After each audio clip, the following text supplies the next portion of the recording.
Hej. Hvorfor har du ikke en klinik som alle andre zoneterapeuter? Det har jeg haft. Så jeg har været der. Jeg trives ikke med det, så derfor kommer jeg nu hjem til dig.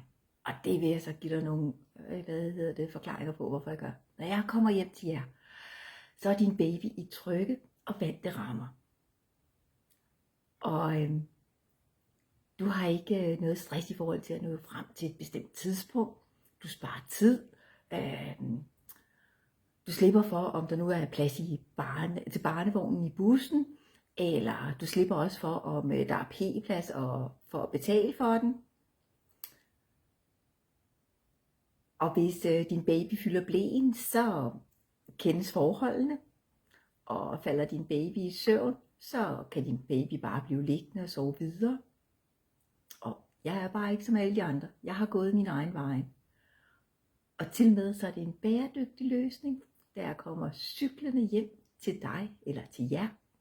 Det betyder ikke noget, om jeg kommer lidt før eller efter det aftalte tidspunkt. Derfor skriver jeg også altid, at vi ses cirka klokken. Vil du også have besøg af den cyklende babyzoneterapeut, så kontakt mig. Jeg vil glæde mig til også at hjælpe hjemme hos jer. PS. Jeg har cyklet fra baby til baby på fuld tid siden 2010.